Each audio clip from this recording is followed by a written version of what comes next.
everybody, Crystal Beaudry here with Crystal's Clean Kitchen. So we're doing a series right now for Valentine's Day, and this year and last year I've made so many different Valentine's Day recipes. So of course I put them all in a playlist, and that is going to be on my YouTube channel. Make sure to go check that out. In today's episode though, we are making a strawberry cream sandwich cookie. Now it is low carb friendly, it's keto approved, and it's gonna look like you spent a ton of time putting these together, but they're so simple to do. So what you have first is a butter cookie, super simple recipe, and then we're gonna be putting a strawberry cream cheese frosting inside of that, sandwiching 2 cookies together, and then dipping it in chocolate. You guys, it's so good. You're going to love it. Well, thank you so much for watching, but do me a huge favor and hit that like button. Here's all the ingredients that you are going to need for your strawberry cream sandwich cookies. Now, for the cookies themselves, we're going to start with 2 cups of some almond flour, 2 tablespoons of some coconut flour, and a half a teaspoon of some xanthan gum. Now, I got this from Thrive Market, but you can also get it at like Cub or Target, Walmart, but it was the cheapest at Thrive. Then we're going to be using some Celtic sea salt, 1/4 of a teaspoon of Celtic sea salt. The reason why I always go with Celtic sea salt is because it has 82 essential minerals in it that is super good for your body. We're going to need 6 tablespoons of some butter. I always do grass-fed butter.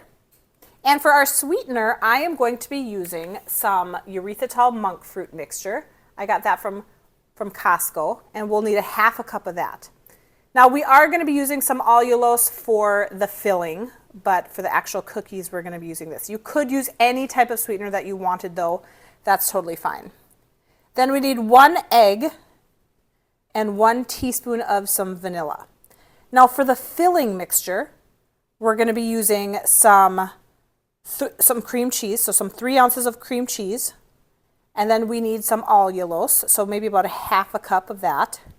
And then we're going to be adding in some freeze-dried strawberries. Now the reason why we're doing that is because it's a lot less carbs and you'll still get that really strawberry flavor. Then we need 2 tablespoons of the heavy whipping cream. And that is just, we're going to use that to just thin it out. You don't need a ton of that though. Now we're going to be making our own chocolate dipping sauce for these cookies. So I'm using some sugar-free chocolate chips. I got these from Costco. And then I'm going to just mix in a little bit of butter or some coconut oil in with that to make it a little thinner. So first we are going to start with our 2 cups of some almond flour.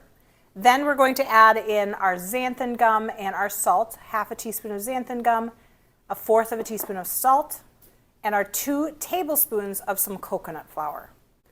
Stir that up. Then we're going to cream our butter and our sweetener. So you want to add in your butter. Now you want your butter to be soft, but not melted. And our half a cup of the monk fruit sweetener. Then once the butter is nice and creamed, here's how it looks. Our egg and 1 teaspoon of vanilla. Once that is mixed together, we're going to slowly add in our flour. There's what the dough looks like. Now I'm going to take some of this cling wrap. I'm going to put the dough in it.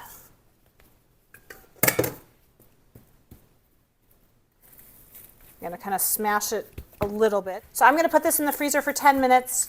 It's going to cool it off, and then it will make it a little easier to work with. So while that is cooling off, we are going to be making our filling. So I have my 3 ounces of cream cheese already in there.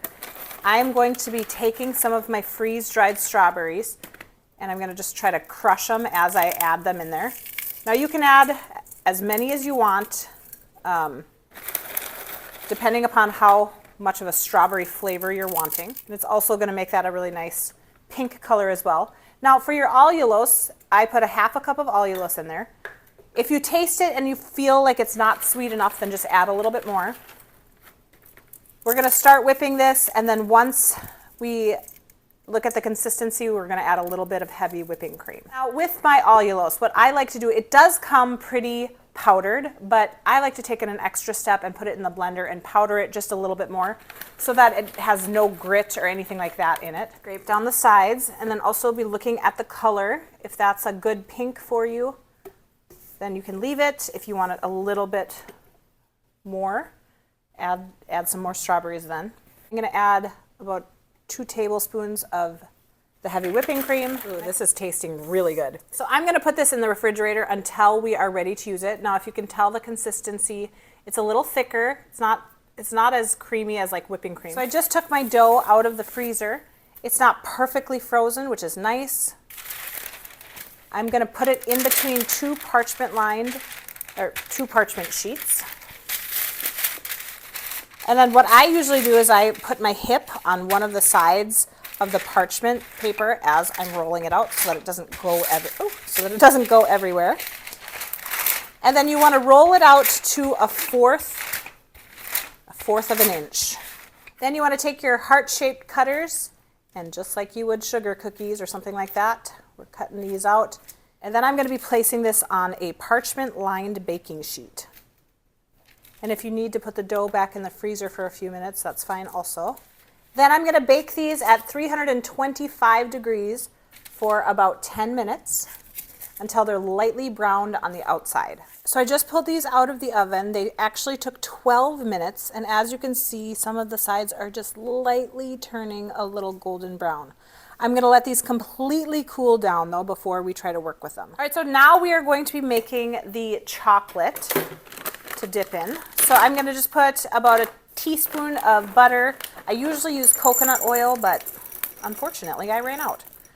And then I'm going to be putting this in the microwave in 30-second increments and then stirring it each time until it's completely melted. You do not want to overcook it though, because otherwise the chocolate will burn. So now it's time for the assembly. We have our filling. I switched containers for the chocolate because I wanted it to be a little bit deeper so that I could dip it in. And then we have our cookies. They're completely cooled off. Now we're going to build our sandwich. You just want to put some of the filling on the inside here. So you can either make this as a sandwich cookie or you could just use this as frosting. Either one will work very good. Look at this cute little cookie. Then we're going to take our chocolate and dip it halfway. This looks awesome. All right. Kind of curl it over. Then we're going to place it on a parchment-lined baking sheet, and we will be putting it in the freezer to cool down. All right, you guys, I just took these out of the freezer. They turned out amazing, and now it's time for our taste test. You ready, girl? Yeah. Hannah's going to try the one with just frosting over it. Oh, man. That's good. What do you think? Good. Now, you guys, these turned out amazing. You're going to want to try this recipe. Thank you so much for watching. Don't forget to hit that like button if you liked this video. Subscribe to my channel if you haven't already, and stay tuned for some more great recipes. We'll see you next time.